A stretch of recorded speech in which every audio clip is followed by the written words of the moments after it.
கர்த்தரும் இரட்சகருமாய் இருக்கிற இயேசு கிறிஸ்துவின் நாமத்தினாலே இந்த பதிவை பார்க்கிற உங்கள் ஒவ்வொருவரையும் வாழ்த்துகிறேன், வரவேற்கிறேன். இந்த பதிவு ரொம்ப முக்கியமான ஒரு பதிவு. ரொம்ப நாளாக எதிர்பார்த்து கொண்டு வந்த ஒரு பதிவு.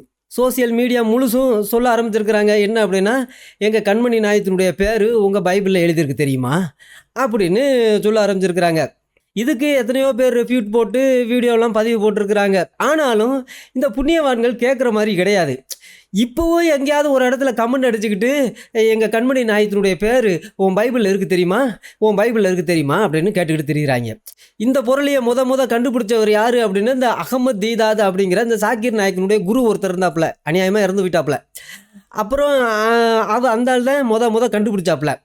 அவர் எப்படி கண்டுபிடிச்சாரு அப்படின்னா, எங்கே பார்த்தாலும் கிறிஸ்தவர்கள் வந்து குரானில் எங்கள் ஏசுநாதர் பேர் 25 தடவை எழுதியிருக்கு, ஓ கண்மணி நாயத்தினுடைய பேர் வெறும் 4 தடவை தானே எழுதியிருக்கு.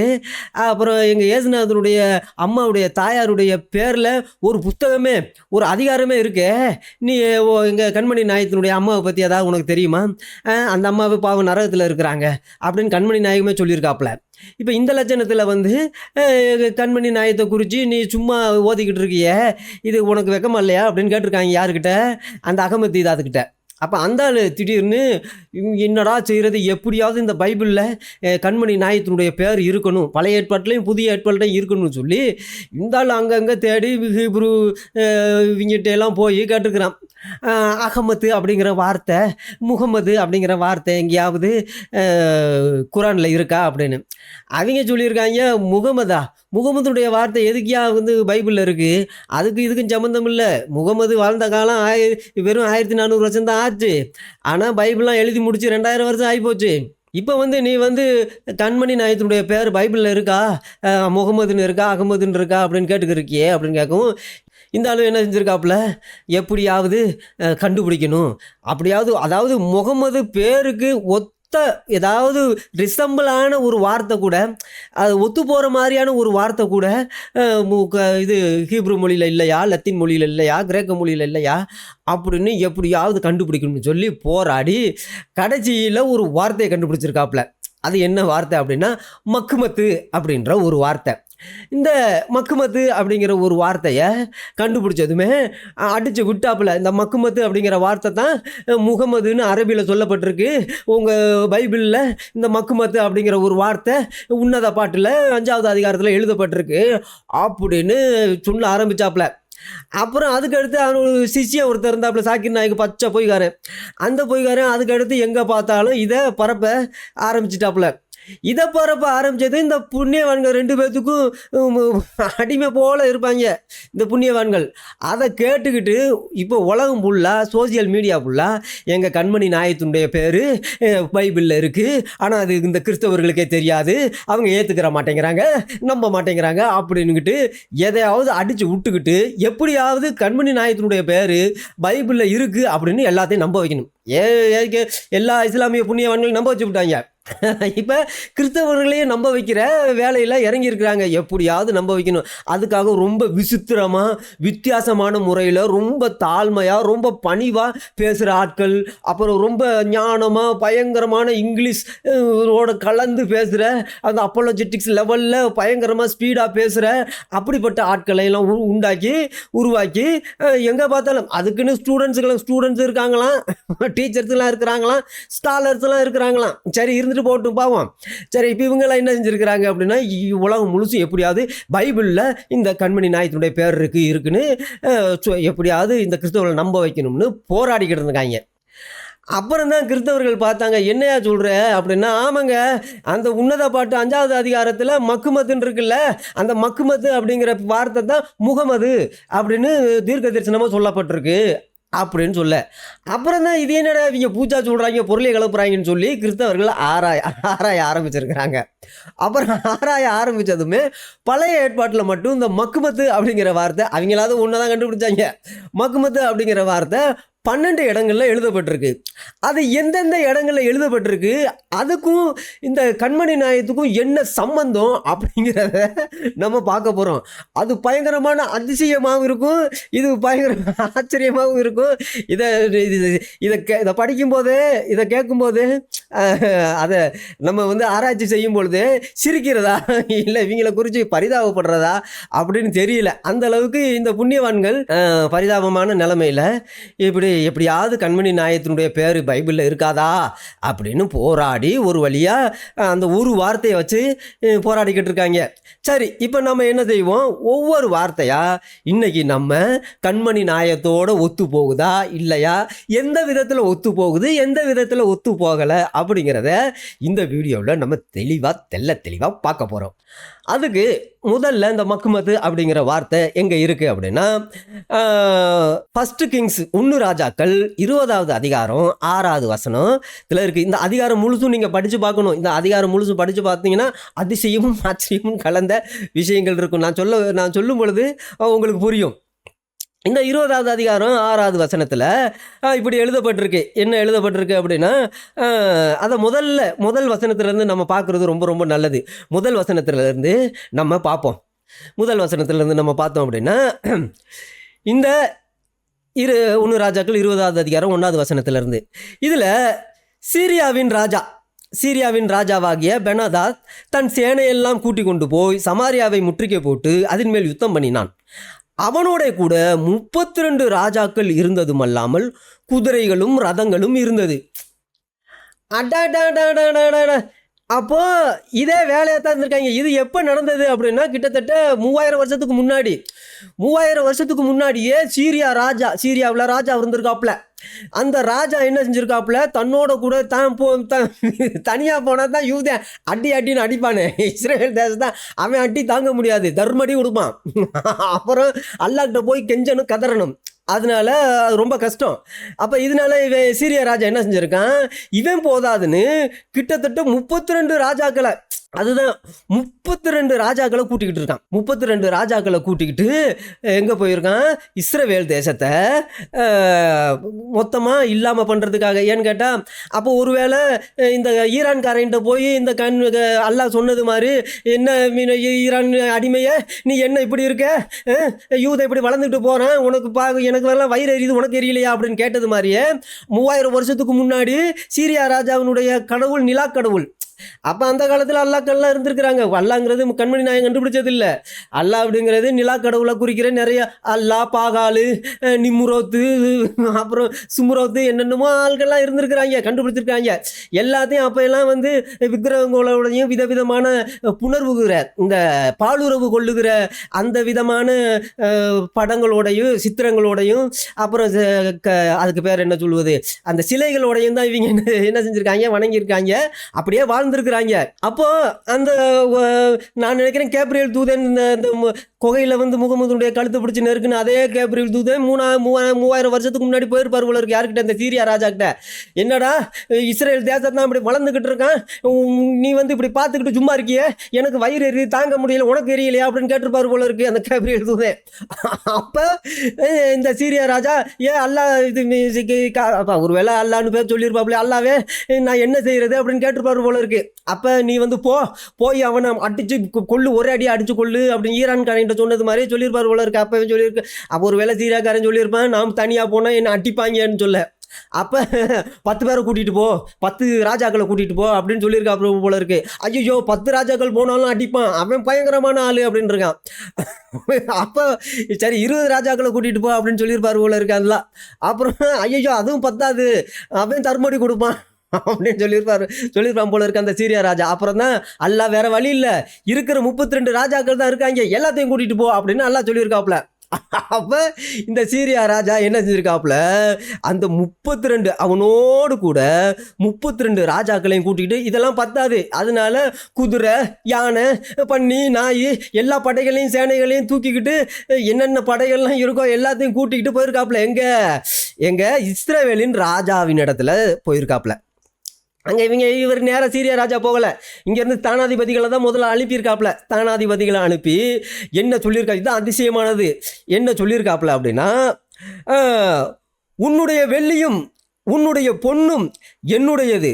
அடாடாடாடா, உன்னுடைய ஸ்திரீகளும். பார்த்தீங்களா இந்த புண்ணியவான்களுடைய கதையை? நம்ம நினைச்சோம் இப்பதான் இந்த புண்ணியவான்கள் இந்த வேலையை செய்கிறாங்கன்னு. இல்லை இல்லை, இது 3000 வருஷத்துக்கு முன்னாடியே யூதர்கள் இஸ்ரேலர்கள் மேலே இவங்களுக்கு இப்படித்தான். அதாவது இஸ்ரேலர்கள் மேலே சண்டை போடணும்னா அவங்கள வெட்டி கொள்ளணும், பொண்டாட்டிங்களையெல்லாம் கூட்டிகிட்டு போகணும். அதுதான் கல்யாணம் பண்ணிக்கணும், எப்படியாவது கல்யாணம் பண்ணணும். இதுதான். அதனால தான் இந்த பெனதாத்துங்கிற ராஜா, சீரியாவின் பெனதாத்துங்கிற இந்த ராஜா என்ன செஞ்சுருக்கான், போய் உன்னுடைய வெள்ளி, உன்னுடைய பொண்ணு, உன்னுடைய ஸ்திரீ, அழகான உன்னுடைய ஸ்திரீகள், மனைவிகள், மறுமனையாட்டிகள், ஒப்பாட்டிகள் எல்லாருமே அங்கே உள்ள யூதேயா இது இஸ்ரவேல் தேசத்தில் இருக்கிற எல்லாருமே என்னவா, என்னுடையவர்கள். யாருடையவர்களாம்? அடாடாடா, அவருடையவரான். ஏன்னு கேட்டால் 32 10 பேர் 20 பேர் இருந்தால் தான் யூதன் அடிப்பானே. இப்போ 32 பேர், 32 ராஜாக்கள். 32 ராஜாக்கள்னா ஒவ்வொரு ராஜாக்கிட்ட 1,00,000 பேரும் கூட வைங்களேன். 1,00,000 ஒவ்வொரு ராஜாவுக்கும் ஒரு நாட்டில் 1,00,000 பேர் இருக்காங்க. 32 ராஜானா 32 லட்சம் பேரை கூட்டிக்கிட்டு வந்திருக்கான். 32 லட்சம். இஸ்ரேல் தேசத்தான் வெறும் படையில் இருக்கிற இராணுவத்தில் இருக்கிறவன் வெறும் 220 பேரோ 7,000 பேரோ. சரி, அதை பார்ப்போம் மொத்தம் எத்தனை பேர்னு. அப்போ இந்த கிட்டத்தட்ட ஒரு 32 லட்சம் பேர் வராயின்னு வைங்க. இந்த 32 லட்சம் பேரும் போய் ஆகாப் அப்படிங்கிற இஸ்ரேல் ராஜாவோட சண்டை போட போயிருக்கிறாங்க. அப்போ சண்டை போட போகும் பொழுது அந்த ராஜா பார்த்தான், 32 லட்சம் பேர் வராங்க, இனிமேல் நம்ம ஒன்றும் செய்ய முடியாது. அதனால இஸ்ரேல் ராஜா என்ன சொல்லியிருக்கான், என்னுடைய ஆண்டவனே, ராஜாவாகிய ஆண்டவனே அப்படின்னு கூப்பிட்டுருக்கான். எஜமானனே, என் ராஜாவை, யார? பெனதாத்த சீரியா ராஜாவை இந்த ஆகாப் இஸ்ரவேல் ராஜா பயந்துக்கிட்டு, ஆண்டவனே உம்முடைய வார்த்தையின்படியே நானும் எனக்கு உண்டான யாவும் உம்முடையவைகள் தான். நானும் எனக்கு இருக்கிற எல்லாமே உன்னுடைய தான். ஒன்றும் பிரச்சனை இல்லை ராஜாவே, நீ எங்களுக்கு ராஜாவாக இரு, ஒரு குழப்பமும் இல்லை. என்ன பிரச்சனை? என் நாடு உன்னுடையது, என்னுடைய மக்கள்லாம் உன்னுடையது, நல்லது செய்யு, நல்ல நிலைமையில் நடத்து அப்படிங்கிற மாதிரி சொல்லியிருக்காப்புல. அப்போ அந்த ஸ்தானாதிபதிகள் திரும்ப என்ன சொல்லியிருக்காங்க அப்படின்னா, நாளைக்கு பெனதா சொல்லுகிறது என்னவென்றால், உன் வெள்ளியையும் உன் பொன்னையும் உன் ஸ்திரீகளையும் உன் குமாரர்களையும் நீ எனக்கு கொடுக்க வேண்டும் அப்படின்னு நான் முதல்ல சொல்லியிருந்தேன். முதல்ல உன்னுடைய ஸ்திரீகளை நீ எனக்கு கொடுக்கணும். ஏன்னா எனக்கு ஒன்று பத்தாது, எனக்கு ஏகப்பட்ட இருந்தாலும் எனக்கு பத்தாது. இஸ்ரவேலின் ஸ்திரீகள் நல்ல சூப்பராக இருக்கிறாங்க. அதனால எனக்கு எல்லாருக்கும் ஆளுக்கு ஒன்று வேணும். அதனால உன் நாட்டு ஸ்திரீகள்லாம் எனக்கு சொந்தம் அப்படின்னு சொல்லியிருக்காப்புல. அப்போ அதெல்லாம் சொல்லேன். ஆனாலும் இப்போ என்ன சொல்கிறான் பாருங்க, ஒரு கொடுமையான விஷயம். நாளை இந்நேரத்தில் என் ஊழியக்காரரை உன்னிடத்தில் அனுப்புவேன். நீ என்ன செய்யணும், உன் கண்ணுக்கு பிரியமானவர்கள் எல்லாவற்றையும் அவங்க எடுத்துகிட்டு போயிடுவாங்க. உன் கண்ணுக்கு பிரியமானது எதுவோ, நீ எதை அதிகமாக நேசிக்கிறியோ, நீ எதை வச்சிருக்கிறியோ, அழகானது, சிரேஷ்டமானது, மேன்மையானது அப்படிங்கிறத என்னென்ன வச்சுருக்கியோ, வெள்ளியோ, பொண்ணு, வைரம், வைடூரியம், மாணிக்கம், மரகதம், அதையெல்லாம் தாண்டி விதவிதமான பெண்கள்லாம் வச்சுருந்த அப்படின்னாலும் அது உன் கண்ணுக்கு எது பிரியமாக இருக்கோ, உன் கண்ணுக்கு எது அழகாக இருக்கிறது எல்லாம் நான் கொண்டு போயிடுவேன் அப்படின்னு தேவையில்லாமல் வம்புக்கு இழுத்தான். ஏற்கனவே பெனதாத் ராஜா அவன் அந்த சீரியா ராஜா சொல்லும் பொழுது அப்போ இவன் சொல்லியிருக்கான், எல்லா ராஜாவே என் ஆண்டவனே அப்படின்னு மரியாதையை தான் கூப்பிட்டுருக்கான். ஏன்னு கேட்டால் 32 ராஜாக்களை நீ கூட்டிகிட்டு வந்திருக்க, அப்போ நீ பெரிய ஆள் தான். அதனால ஆண்டவனே, எஜமானனே அப்படின்னு சொல்லியிருக்கான். ஆனால் இது பத்தாதன்னு இதை கேட்டதுமே இந்த புண்ணியவான் எனக்கு திமிர பார்த்தீங்களா, இவன் நாளைக்கு உன் கண்ணுக்கு எது பிரியமாக இருக்கோ அதையெல்லாம் என் ஊழியக்காரங்க எடுத்துகிட்டு போயிடுவாங்க. என் புண்ணியவான்கள் வருவாங்க, நாளைக்கு இந்த நேரத்தில் அனுப்புவேன், அவங்களாம் எடுத்துகிட்டு போயிடுவாங்க. அது உன் குமாரனாலும் குமாரத்தியாலும் உன் பொண்டாட்டியாலும் எல்லாத்தையும் அனுப்பிச்சி விட்டுறணும் அப்படின்னு சொல்லியிருக்கான். இதை நீங்கள் எங்கேயோ கேட்ட மாதிரி இருக்குல்ல? கேட்டிருப்பீங்க. 1400 வருஷத்துக்கு முன்னாடி கண்மணி நாயகன் என்ன செஞ்சாப்புலையோ, தன்னுடைய சகாபாக்கள்கிட்ட என்ன போதிச்சாப்புலையோ அதையே தான் சீரியா ராஜாவும் செஞ்சுருக்கிறான். அப்போ அந்த பாலஸ்தீனத்தில் இப்போ இருக்கிற அந்த ஆவியும் 1400 வருஷத்துக்கு முன்னாடி இந்த மிடில் ஈஸ்டில் இருந்த அந்த சவுதி அரேபியாவில் இருந்த அந்த ஆவியும் அந்த சீரியாவினுடைய ஆவியும் வேற இல்லை, எல்லாம் ஒன்று தான். ஒரே மாதிரியான அவங்களுக்கு தேவை பொம்பளை, கன்னிகள், ஸ்திரீகள், பிள்ளைகள் இவங்க தான் கடத்திட்டு போவாங்க, தூக்கிட்டு போவாங்க. இதுதான் செய்வாங்க. இவங்களுடைய வேலையை இதை ஹாஸ்டேஜாக வச்சுக்கிடுவாங்க. அப்புறம் கற்பழிப்பாங்க, அவமானப்படுத்துவாங்க, கேவலப்படுத்துவாங்க. அப்புறம் ஒரே வார்த்தை அல்லாஹ் அக்பர்னு சொல்லிடுவாங்க. எல்லாத்தையும் கேவலத்தையும் செஞ்சு பிடிச்சிட்டு கொண்டு விட்டு கற்பழிச்சு விட்டு குண்டு போட்டுட்டு அல்லாவே நீ அக்பர் அப்படின்னு சொல்லிடுவாங்க. இதுதான் இவங்களுடைய காரியம். இது நம்ம நினச்ச இந்த 1400 வருஷத்துக்கு முன்னாடி நடந்த கதை இன்னும் இல்லைங்க. இதெல்லாம் 3000 வருஷத்துக்கு முன்னாடியே இந்த சீரியாவில், இந்த மிடில் ஈஸ்டில் இந்த புண்ணியவான்கள், இந்த விதவிதமான வானத்து நட்சத்திரங்களை வணங்குறவங்க, அந்த நிலாவை வணங்குறவங்கலாம் இதே கதியில் தான் இருந்திருக்கிறாங்க. இதைத்தான் இந்த கேப்ரியல் தூதன் வந்து கண்மணி நாயத்தின்னு சொல்லியிருக்காப்புல. அதை வேற கேப்ரியல் தூதனுக்கு வேற ஒன்றும் தெரியாது. சீரியா ராஜாவுக்கு என்ன சொல்லியிருக்காப்புல அதையே தான் கண்மணி நாயத்தையும் வந்து சொல்லியிருக்காப்புல. 2 பேரும் ஒரே தான் சொல்லியிருக்கிறாங்க. சரி, இப்படிலாம் நடந்திருக்கு. அதுக்கடுத்து இந்த விஷயத்தை வந்து இந்த ஆகாப் ராஜா போய் தன்னுடைய நாட்டு மக்கள்கிட்ட சொல்ல, நாட்டு மக்கள்லாம் கொந்தளிச்சு போயிட்டாங்க. கொந்தளிச்சு போய் அப்புறம் தீர்க்கதரிசிகிட்ட போய் ஆலோசனை கேட்டிருக்காங்க. தீர்க்கதரிசி ஒரே வார்த்தையாக சொல்லியிருக்காரு, நீ கவலைப்படாத, நீ உன்கிட்ட எத்தனை ஜனங்கள் இருக்கோ அத்தனை ஜனங்களை கூட்டிக்கிட்டு போ, நீ அவங்கள எல்லாம் அந்த 32 லட்சத்து பேரையும் உன் கையில் நான் ஒப்பு கொடுப்பேன் அப்படின்னு ஆண்டவர் அவனுக்கு ஆகாப் ராஜாவுக்கு வாக்கு கொடுக்குறாரு. அது அந்த 13வது வசனத்தில் தெளிவாக எழுதிருக்கு. ஆண்டவர் நான் உனக்கு அவங்கள இத்தனை ஜனக்கூட்டத்தை பார்த்தியா, ஏராளமான ஜனக்கூட்டமாக இருக்குது, ஆனால் நீ கவலைப்படாத, உங்ககிட்ட இருக்கிற கொஞ்சம் ஜனத்தை வச்சு நான் உன்னை காப்பாற்றுவேன், உன்னை பாதுகாப்பேன் அப்படின்னு வாக்கு கொடுக்குறாரு. அப்போ ஆகாப்புக்கிட்ட இருந்த அதிபதிகள் எத்தனை அப்படின்னு பார்த்தோம் அப்படின்னா, இந்த மாகாணங்களுடைய அதிபதிகள் வெறும் 232 பேர். 232 பேர் இருக்காங்க அதிபதிகள். மொத்த ஜனங்கள் எத்தனை அப்படின்னா வெறும் 7000 பேர். மொத்த ஜனங்கள் வெறும் 7000 பேர் தான் ஆகாப் ராஜாக்கிட்ட. இந்த 7000 பேரை வச்சு அந்த 232 மாகாணங்கள் அதிபதிகளை வச்சு கிட்டத்தட்ட 32 லட்சம் ஜனங்களை அடின்னு அடிச்சிருக்கான் யூதன். எப்போ? அந்த காலத்து 3000 வருஷத்துக்கு முன்னாடியே இது நடந்திருக்கு. அப்போ இப்போ பாலத்தீனெல்லாம் இப்போ சிரியா, அதனால தான் என்னமோ சிரியா சிரின்னு சந்தி சிரிக்குது. இப்போ வரைக்கும் 3000 வருஷம் ஆன பிறகும் இப்பவும் சந்தி சிரிச்சுக்கிட்டு தான் இருக்குது. இப்போ தான் யூதன் போய் காப்பாற்ற எல்லாம் போகிறேன் அப்படிங்கிறான், அவங்க வேணாம் அப்படிங்கிறாங்க. சரி, இப்படியெல்லாம் நடந்துக்கிட்டு இருக்கு. அப்போது 3000 வருஷத்துக்கு முன்னாடி இப்படியெல்லாம் சம்பவம் நடந்திருக்கு. இதை நம்ம மனசில் வச்சுக்கணும். ஆனால் இந்த புண்ணியவான்கள் என்ன சொல்கிறாங்கன்னா, இந்த விஷயத்தில் எங்களுடைய கண்மணி நாயத்தினுடைய பேர் இருக்குது அப்படின்னு இருக்காங்க. ஏன்னு கேட்டால் சீரியாவினுடைய காலத்தில் நடந்தது போலவே கண்மணி நாயத்தினுடைய காலத்துலேயும் அவரும் அவனுடைய சகாபாக்களும் புண்ணியவான்கள் எல்லாமே இந்த வேலையை தான் செஞ்சுருக்கிறாங்க. எப்போ பார்த்தாலும் யூதர்களுக்கு விரோதமாக போயிருக்கிறாங்க, அநியாயமாக ஜனங்களை கொள்ளையிட போயிருக்கிறாங்க, அடிமை பெண்களாக கொண்டு வந்திருக்கிறாங்க, அப்புறம் கல்யாணம் பண்ணியிருக்காங்க, கற்பழிச்சிருக்காங்க. இப்படிப்பட்ட கேவலமான காரியத்தை தான் அவங்களும் செஞ்சிருக்கிறாங்க. அப்போ இந்த 3000 வருஷத்துக்கு முன்னாடி நடந்த சம்பவமும் 1400 வருஷத்துக்கு முன்னாடி நடந்த சம்பவமும் ஒன்று வச்சு அப்போ ஒருவேளை ரெண்டும் ஒன்றா இருக்குமோன்னு பார்க்கும் பொழுது தான் அவங்களுக்கு ஒரு விஷயம் கிடைச்சிருக்கு.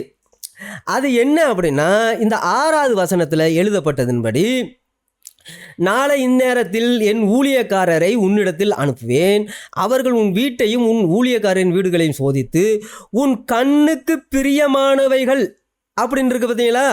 இந்த கண்ணுக்கு பிரியமானவைகள் அப்படின்னு இருக்கிறத அதை எபிரேய மொழியில் என்ன அப்படின்னா மக்மத்து அப்படின்னு அர்த்தம். பிரியமானது அப்படின்னு, கண்ணுக்கு பிரியமானது என்ன அப்படின்னா ஹெப்ரேய மொழியில் அந்த வார்த்தைக்கு அந்த அட்ஜெக்டிவாக அட்வர்போ அதுக்கு என்ன அர்த்தம் அப்படின்னா மக்குமத்து அப்படிங்கிற வார்த்தையை யூஸ் பண்ணுறாங்க எபிரேய மொழியில். அதுக்கு ஆங்கிலத்தில் ப்ளசண்ட்டு அப்படின்னு இது அர்த்தமாகுது. அப்போது இந்த புண்ணியவான்கள் இதை பார்த்துட்டு, பார்த்தீங்களா இங்கே நடந்த சம்பவமும் எங்கள் கண்மணி நாயகன் செஞ்ச சம்பவம் போல தான் இருக்குது, அதே போல தான் இங்கே ப்ளசண்ட் அப்படிங்கிற வார்த்தைக்கு மக்குமத்துன்னு எழுதியிருக்கு. இது மக்குமத்து இல்லைங்க, இது முகமது, எங்கள் கண்மணி நாயகத்தினுடைய பேர் அப்படின்ட்டாங்க இந்த புண்ணியவான்கள். இது இந்த ஒரு கதையாக போச்சா. அடுத்த கதையை பார்ப்போம். அடுத்த கதை பயங்கரமான கதை. அடுத்து 2 நாளாகமம் புஸ்தகம். இந்த கூத்தை பாருங்க. 2 நாளாக புஸ்தகம் 36வது அதிகாரம் 19வது வசனத்தில் இதே போல் இந்த மக்மத்து அப்படிங்கிற ஒரு வார்த்தை சொல்லப்பட்டிருக்கு. அது என்ன நடந்த சம்பவம் அப்படின்னா, பாபிலோனியர்கள் எருசலேமை அழிக்க, அதாவது கிட்டத்தட்ட BC கிறிஸ்துவுக்கு முன்னு 5வது நூற்றாண்டில் கிறிஸ்துவுக்கு முன்னாடி 5வது நூற்றாண்டில் நடந்த ஒரு சம்பவம். என்ன என்ன சம்பவம் அப்படின்னா, இப்படி பாபிலோனியர்கள் வந்து எருசலேமை அழிக்கிறதுக்காக வந்திருக்கிறாங்க, அழிச்சிருக்கிறாங்க.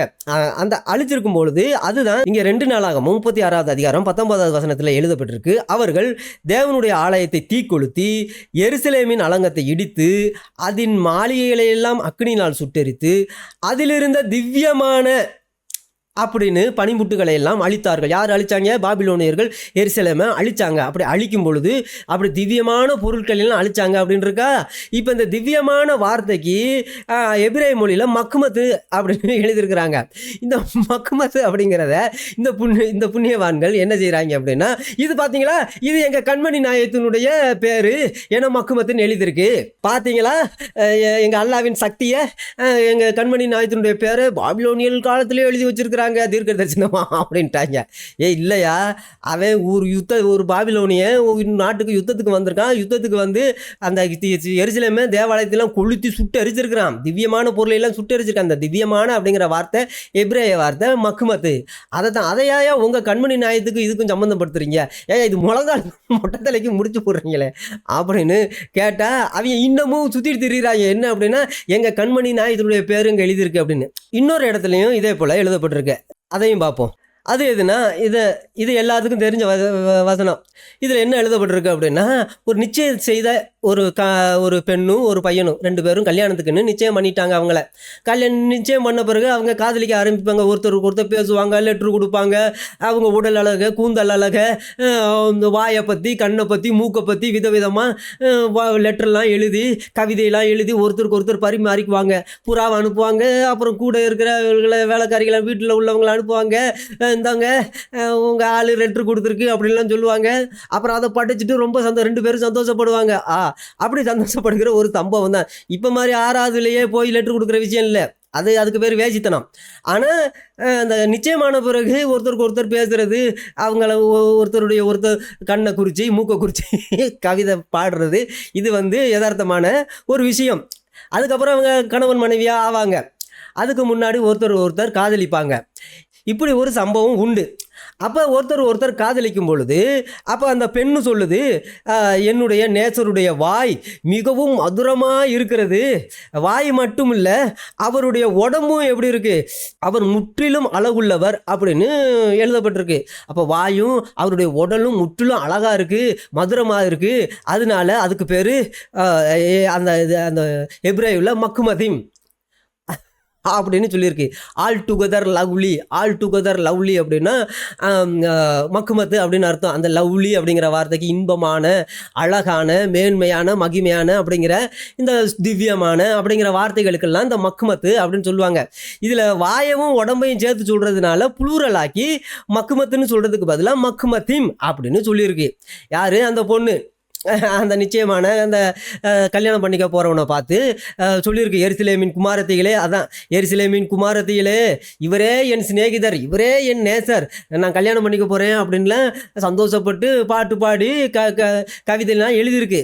அதைத்தான் அந்த உன்னத பாட்டில் யார், நம்ம சாலமோன் ராஜா எழுதி வச்சுருக்காப்புல, எப்படியெல்லாம் காதலிக்கிறவங்க பாட்டெல்லாம் பாடுறாங்க அப்படிங்கிறத.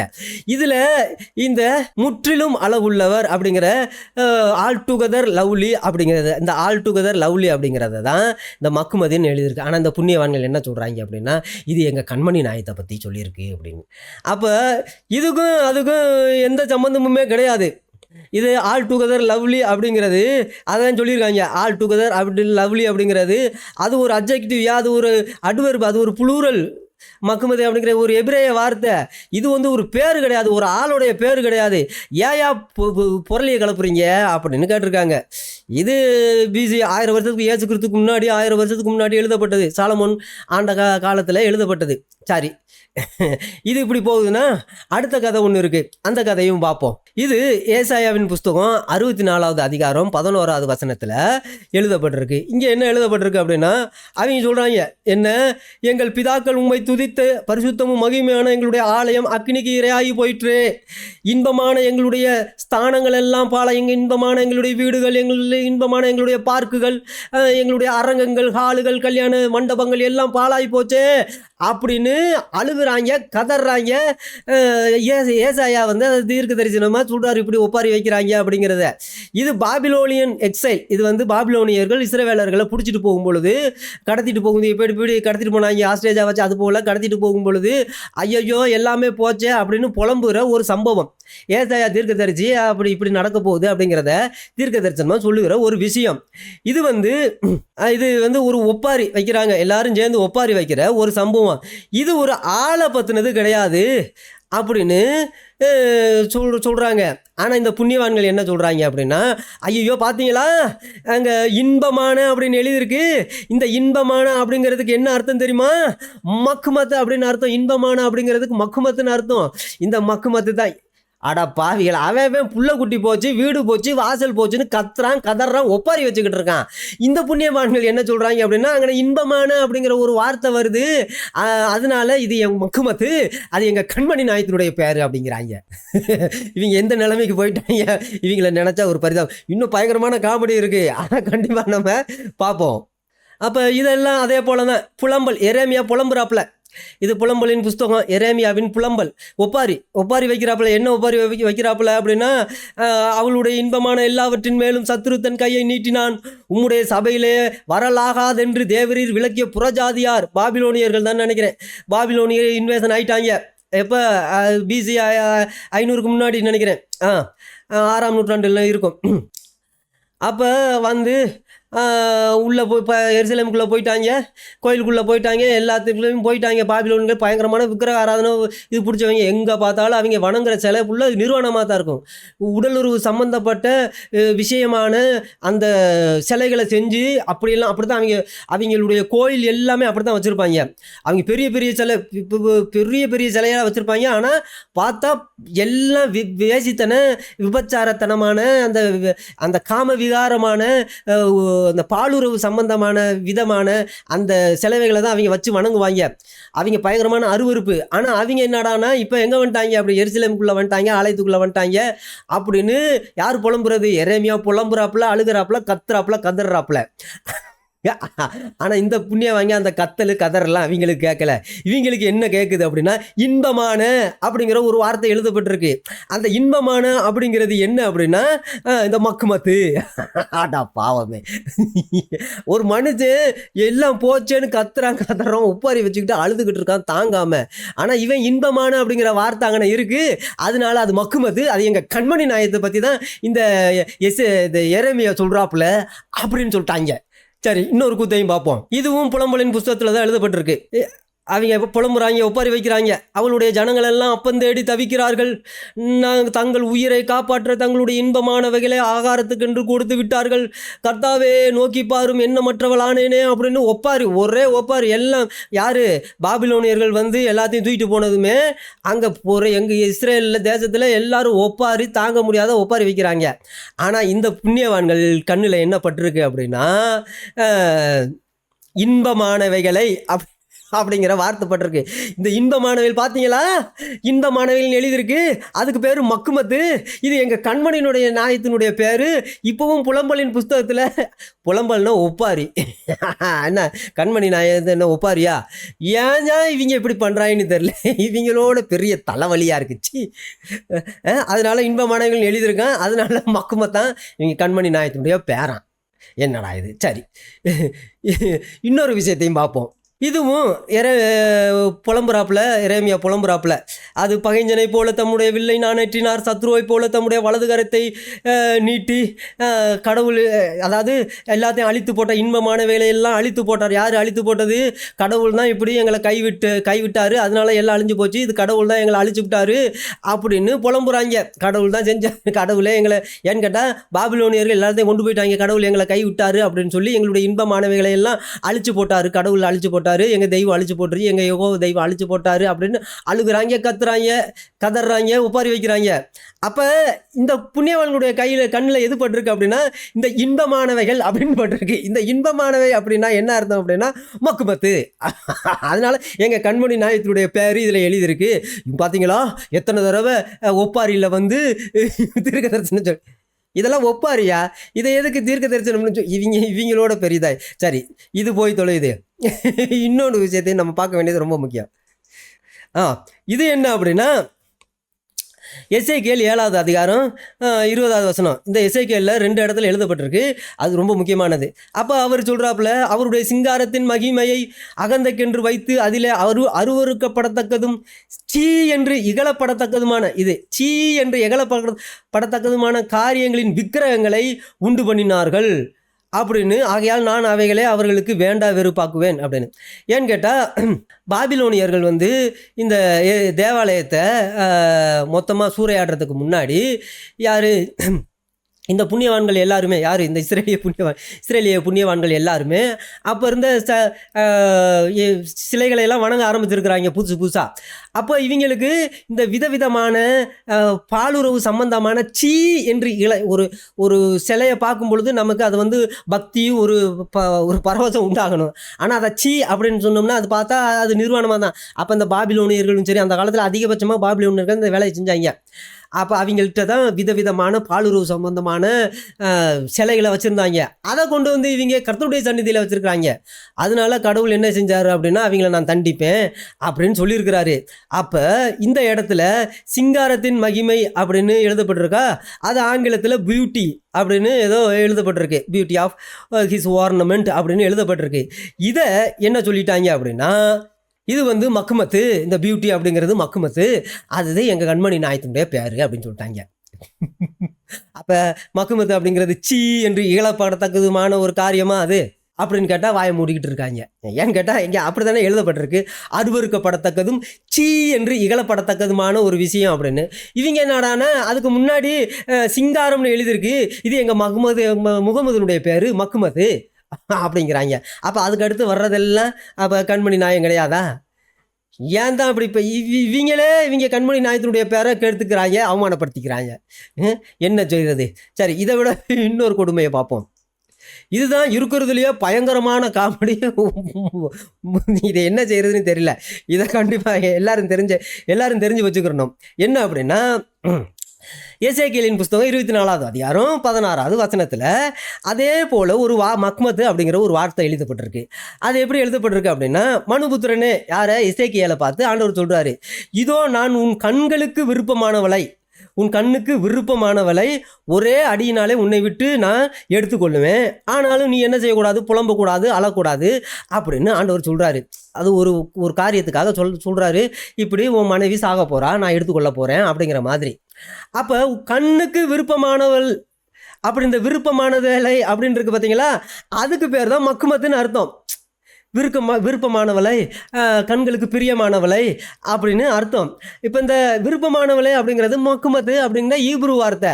ஆனால் இந்த புண்ணியவான்கள் என்ன சொல்கிறாங்கன்னா, பார்த்தீங்களா மக்குமத்துன்னு எழுதியிருக்கு, அது எங்கள் கண்மணி நாயத்தினுடைய பேர் அப்படிங்கிறாங்க. அப்போ தான் கிறிஸ்தவர்கள் கேட்டாங்க, ஏயா புண்ணியவான்களே, இந்த விருப்பமானவளை அப்படிங்கிறது இந்த எசேக்கியேலினுடைய பொண்டாட்டி. எசேக்கியேலுக்கு விருப்பமானவள் யார்? அவனுடைய மனைவியை தான் கடவுள் வந்து எடுத்துக்கொள்ள போகிறதா சொல்கிறாரு. இந்த விருப்பமானவளை அப்படிங்கிற வார்த்தையை கண்மணி நாயகத்தோட பேரோட ஒப்பிட்டு சொன்னீங்க அப்படின்னா, அப்போ அதுக்கு 3000 வருஷத்துக்கு முன்னாடி கண்மணி நாயகம் வந்து எசேக்கியேலினுடைய மனைவியாக இருந்தாப்லையா? இது எருசலேம் விழுகிறதுக்கு முன்னாடி நடந்த சம்பவம். இது வந்து எசேக்கியேலினுடைய மனைவியை குறித்து தான் கடவுள் அங்கே சொல்கிறாரு. இவங்க என்னடானா, இவங்க இதில் எங்கள் ப்ராப்பர்ட்டை பற்றி தான் சொல்லியிருக்கு அப்படிங்கிறாங்க. அப்போ எசேக்கியேலுடைய மனைவி உங்கள் ப்ராப்பர்ட்டு, உங்கள் கண்மணி நாயகம், நபிகள் நாயகம், இந்த முகமது வந்து 3000 வருஷத்துக்கு முன்னாடி யார், எசேக்கியேலுக்கு மனைவியாக இருந்தாப்லையா? என்னையா, ஏன் தான் இப்படி இவங்களுக்கு இப்படி ஆகி போச்சு? இவங்களுடைய பரிதாப நிலைமையை நினச்சி சிரிக்கத்தான் வேண்டியது, வேற ஒன்றும் செய்ய முடியலை. போ. இதே போல் இன்னும் 2 விஷயம் இருக்குது, அதையும் பார்த்துருவோம். 10வதா, இது வந்து அதே போல் எசேக்கியேல் அதில் எழுதப்பட்டிருக்கு. இந்த வசனம் வந்து கடவுள் இஸ்ரவேல் தேசத்துக்கு கொடுக்க போகிற தண்டனை. ஏன்னு கேட்டால் அவங்க இந்த வேசித்தனம் செஞ்சாங்க, உபச்சாரம் செஞ்சாங்க, விக்கிரக ஆராதனை செஞ்சாங்க. அதனால கர்த்தரை விட்டு சோரம் போனதுனால கொடுத்த ஒரு தண்டனை. அதனால இந்த கண்களின் விருப்பம் அப்படிங்கிற ஒரு விஷயத்த நான் இல்லாமல் பண்ணுவேன் அப்படின்னு சொன்னது தான் எபிரேய வார்த்தையில் மக்குமத்து அப்படின்னு அர்த்தம். அப்போ மக்குமத்து அப்படிங்கிற வார்த்தை கண்களின் விருப்பம், பிரியமானது அப்படின்னா எங்கள் கண்மணி நாயத்தினுடைய பேர் அப்படின்னு இந்த புண்ணியவான். இது இந்த கான்டெக்ட் என்ன அப்படின்னா டெம்பிள் ஆஃப் ஜெருசலேம், அதாவது ஜெருசலேம் தேவாலயம் அழிக்கப்பட போகுது, பாபிலோனியர்கள் அழிக்க போகிறாங்க அப்படிங்கிற ஒரு விஷயத்தை குறித்து சொல்லப்படுகிற ஒரு தீர்க்க தரிசனம். ஆனால் இது கண்மணி நாயத்தை பற்றி இல்லை. இது இவங்க என்ன செஞ்சுக்கிட்டாங்க அப்படின்னா இது கண்மணி நாயத்தை பற்றின்னு சொன்னாங்க. இது கண்மணி நாயத்தை பற்றினது கிடையாது. இது ஒரு கடவுள் தன்னுடைய ஜனங்களுக்கு கொடுக்குற நியாய தீர்ப்பு. பாவம் செய்யும்போது, அக்கிரமம் செய்யும்போது, மீறுதல்கள் செய்யும்பொழுது கடவுள் கொடுக்குற தண்டனை நியாய தீர்ப்பு. அதுதான் இந்த புண்ணியவான்கள் என்ன சொல்லிட்டாங்க அப்படின்னா இதுக்குள்ள இன்பமான விருப்பமானன்னு ஒன்று இருக்குது, அது எங்கள் மக்குமத்து, அது எங்கள் முகமது அப்படின்ட்டாங்க. சரி, கடைசியா 12வதா இதை நம்ம பார்ப்போம். இது ஓசியாவின் புஸ்தகம் 9வது அதிகாரம் 6வது வசனத்தில் எழுதியிருக்கு. என்ன எழுதப்பட்டிருக்குன்னா, இதோ அவர்கள் பால் கடிப்புக்கு தப்பும்படி போய்விட்டார்கள், எகிப்து அவர்களை சேர்த்து கொள்ளும், மோப்பட்டணம் அவர்களை அடக்கம் பண்ணும், அவர்களுடைய வெளியிருந்த விருப்பமான இடங்கள் காஞ்சோரிகளுக்கு சுதந்திரமாகும், அவர்களுடைய வாசத்தலங்களில் முச்செடிகள் முளைக்கும் அப்படின்னு ஓசியாவின் புஸ்தகம் 9வது அதிகாரம் 6வது வசனத்தில் எழுதப்பட்டிருக்கு. இது அசீரியர்கள் இஸ்ரேல் தேசத்தை கான்குவர் பண்ணும் பொழுது அது நிமித்தம் உண்டான கடவுள் அவங்களுக்கு கொடுக்குற ஒரு தண்டனையை, ஒரு சாபத்தை இங்கே எழுதப்பட்டிருக்கு. இங்கே விருப்பமான அப்படிங்கிற ஒரு வார்த்தை வருது. இந்த விருப்பமான அப்படிங்கிறதுக்கு மக்குமத்து அப்படின்னு அர்த்தம். அந்த புண்ணியவான்கள் என்ன சொல்கிறாங்க பார்த்தீங்களா, ஓசியாவின் புஸ்தகத்தில் எங்கள் கண்மணி நாயத்தினுடைய பேர் எழுதியிருக்கு மக்குமத்து, அது மக்குமத்து தான் எங்கள் முகமது அப்படின்னு சொல்கிறாங்க. அப்போது இது எல்லாமே சாபகரமான, ஒப்பாரியான, நியாய தீர்ப்பான சம்பவங்கள், தீர்க்க தரிசன வார்த்தைகள். ஆனால் இந்த புண்ணியவான்கள் அங்கே விருப்பமான, லவ்லியான, பிரியமான அப்படிங்கிறதெல்லாம் எழுதியிருக்கிறத பார்த்துட்டு அது எல்லாம் மக்குமத்து அப்படிங்கிற ஒரு வார்த்தை இருக்கிறதுனால அந்த மக்குமத்து அப்படிங்கிற வார்த்தை முகமது அப்படிங்கிற ஒரு வார்த்தைக்கு ஒத்து போகிற மாதிரி இருக்கிறதுனால எடுத்து பார்த்தீங்களா எங்கள் கண்மணி நாயத்தினுடைய பேர் இந்த பைபிள் முழுதும் எழுதப்பட்டிருக்கு அப்படின்னு எல்லா இடத்துலையும் பரப்ப ஆரம்பிச்சுட்டாங்க. இல்லடா, உங்கள் கண்மணி நாயகம் எசேக்கியேலினுடைய மனைவி கிடையாது, உங்கள் கண்மணி நாயகம் ஒப்பாரி கிடையாது, உங்கள் கண்மணி நாயகம் இது காஞ்சோரி முச்செடியெல்லாம் கிடையாது. இங்கே அது ஒரு அட்ஜெக்டிவாக அட்வர்பாக கொடுக்கப்பட்ட ஒரு எபிரேய வார்த்தை. இதை போய் எடுத்துக்கிட்டு நீங்கள் இது எங்கள் கண்மணி நாயகம் அப்படின்னு சொல்லி உலகமெல்லாம் பொருளி பண்ணிக்கிட்டு இருக்கீங்களே, இது உங்களுக்கே நியாயமானு கேட்டிருக்காங்க. ஆனால் இந்த புண்ணியவான்கள் இதையெல்லாம் படிக்கிறதும் கிடையாது, இதை முழுசாக என்ன ஏது எதுக்கு அப்படிங்கிறதெல்லாம் தெரிஞ்சது கிடையாது. மக்குமத்துன்னு எழுதிருச்சு நம்ம கண்மணி நாயகம். அல்லாஹ் அக்பர், சுபான் அல்லாஹ். பார்த்தீங்களா எங்கள் அல்லாவின் சக்தியை, எங்கள் கண்மணி நாயத்தின் பேர் 12 இடத்துல எழுதப்பட்டிருக்கு எங்க பழைய ஏற்பாட்டில். இவங்களை என்ன செய்யறதுன்னு தெரில. சரி, அடுத்த வீடியோவில் புதிய ஏற்பாட்டில் கண்மணி நாயத்தை குறித்து எழுதப்பட்டிருக்கான், அதையும் கொஞ்சம் பார்க்க வேண்டியது ரொம்ப ரொம்ப முக்கியம். இந்த புண்ணியவான்கள் இதை பார்த்தாவது இவங்க கண்ணாவது திறக்கட்டும். இவங்க கண்மணி நாயகம் கிடையாது. ஆனால் இதில் என்ன விஷயம்னா, கண்மணி நாயத்தினுடைய பேர் இந்த பைபிளில் எழுதியிருக்கு அப்படின்னு கண்மணி நாயத்துக்கு தெரியுமா, முகமதுக்கு தெரியுமா, தெரியாதான்னு தெரில. அவர் வாழ்ந்த காலத்துலலாம் என் பேர் பைபிளில் எழுதியிருக்கு அப்படிலாம் சொல்ல கிடையாது. சகாபாக்கள் இருந்தாங்க, அவங்களுக்கும் தெரியாது. அப்புறம் புண்ணியவான்கள் கொடூரமான 10,000 பயங்கரவாதிகள் இருந்தாங்க, அவங்களுக்கும் தெரியாது இந்த பைபிள்ல எல்லாம் எழுதியிருக்கு அப்படின்னு. இந்த அகமது தீதாதும் சாக்கிர் நாயக்கும் இவங்க தோண்டி எடுத்து எதையாவது செஞ்சு அதுக்கு ஏற்ற மாதிரியான ஒரு வார்த்தையாவது கிடைக்காதான்னு எபிரேய மொழி ஃபுல்லாக, டிக்ஷனரி ஃபுல்லாக தேடி தேடி கடைசியில் ஒரு வார்த்தையை கண்டுபிடிச்சி அந்த வார்த்தை பைபிளில் இருக்கான்னு பார்த்து கடைசியில் பார்த்தீங்களா இது எங்கள் கண்மணி நாயத்தினுடைய பேர் அப்படின்னு அடித்து பச்சை போய் அடித்து விட்டாங்க. அதை அடித்து விட்ட அந்த பச்சை போய் நம்பினவங்க இன்ன வரைக்கும் அந்த அந்த ஆவினால் பிடிக்கப்பட்டவங்க இன்றைக்கும் எங்கே பார்த்தாலும் எங்கள் கண்மணி நாயத்தினுடைய பேர் பைபிளில் இருக்குன்னு சொல்லிட்டு திரிகிறாங்க. எவனாவது இந்த மாதிரியான சொல்லிட்டு தெரிஞ்சா தயவு செஞ்சு இந்த வீடியோவை எடுத்து காமிங்க, அவங்களுக்கு புரியுதான்னு பார்ப்போம்.